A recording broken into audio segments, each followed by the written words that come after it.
उन नौजवानों की जिन्होंने अपने ख्वाब नहीं, अपना खून देश पर चढ़ाया। 1925 का भारत अंग्रेजी हुकूमत की बेड़ियों में जकड़ा हुआ था।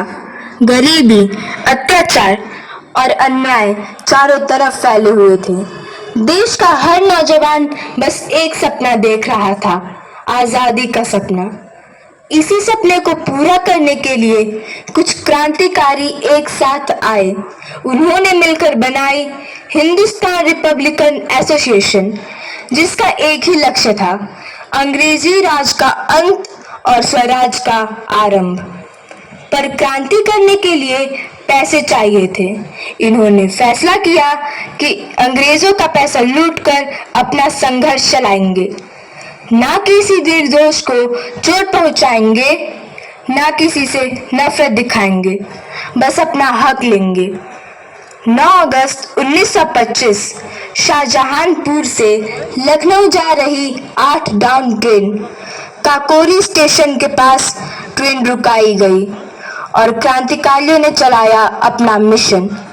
राम प्रसाद बिस्मिल, अशफाकुल्ला खान, चंद्रशेखर आजाद, राजेंद्र लाहिरी, ठाकुर रोशन सिंह और अन्य 17 साथी सभी ने मिलकर सरकारी खजाने के 8,000 रुपए लूट लिए। ये कोई आतंक नहीं था, ये एक क्रांति थी। पर अंग्रेज चुप नहीं बैठे। जानदार जांच हुई। एक एक क्रांतिकारी को पकड़ा गया। जहां आजाद बच निकल गए, वहीं बिस्मिल, अशफाक, लाहिरी और रोशन सिंह को मौत की सजा मिली। उनकी जवानी उनकी देशभक्ति के लिए कुर्बान हो गई, पर उनका बलिदान बेकार नहीं गया।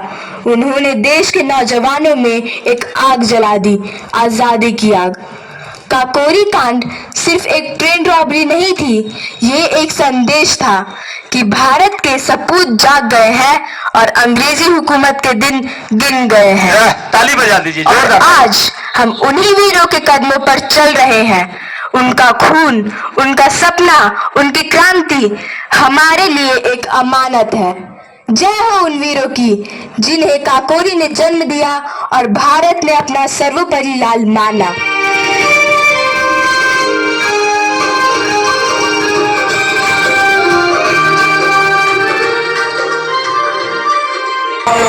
में दम कर रखा है।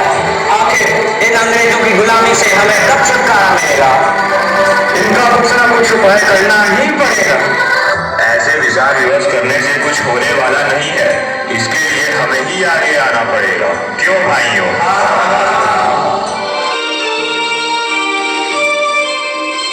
मैं तो कह रही हूँ, छुप छुप के बात करना बंद करो। अगर जरूरत पड़ी तो हम भी क्रांतिकारी बनेंगे। ये मिट्टी सिर्फ खेती के लिए नहीं, ये वीरों की जन्मभूमि है। हम लड़कियां भी इसका कर्ज चुकाएंगी।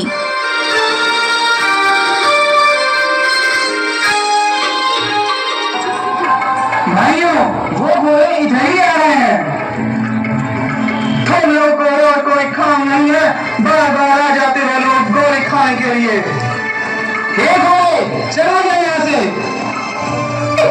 हम क्यों जाएगा? जाएगा तो तुम सब। मारो उन सबको।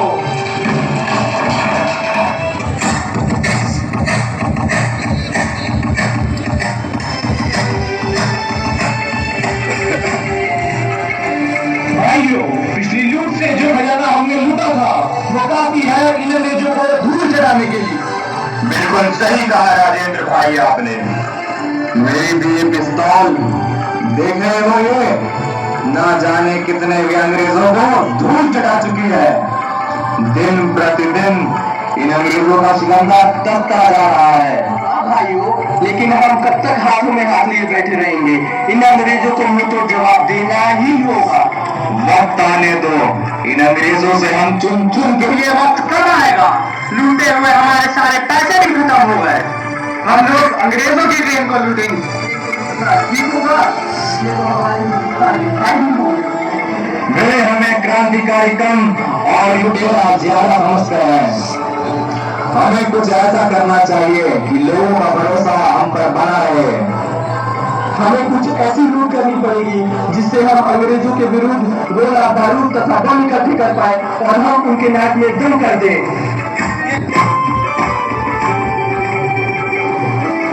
ऑफिसर, पूरे ध्यान से देखो, कोई क्रांतिकारी छूटना नहीं चाहिए। आधे इधर जाए, आधे उधर जाओ, लेकिन हम तो दो ही हैं।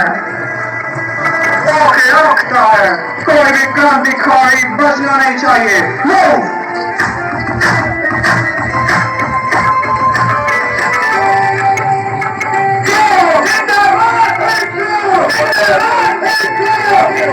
खोई हुई आजादी की कीमत अब हमने पहचानी है। दूर फिरंगी को करने की हद हमने ठानी है।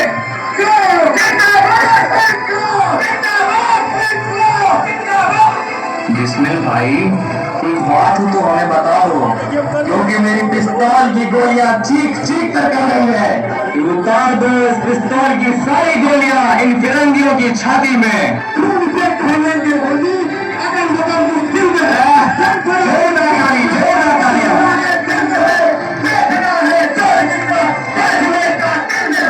ये जोश देखकर तो लग रहा है कि कुछ ही दिनों में हम अंग्रेजी हुकूमत को उखाड़ फेंकेंगे और भारत माँ का झंडा एक दिन इस जमीन पर लहराएंगे। कहाँ है ठिकाना इन अंग्रेजों का? हमें इन्हें आज रात को ही लूटना है। ठिकाना लूटना इतना आसान नहीं। और हम उन सिपाहियों को देख लेंगे। हमारे कुछ आदमी ट्रेन में मौजूद रहेंगे जो चैन पुलिंग करके ट्रेन को रोक देंगे। शहीदों की चिताओं कर लगेंगे हर बरस मेले, उनके नाम पे मरने वालों का अभी कुछ बाकी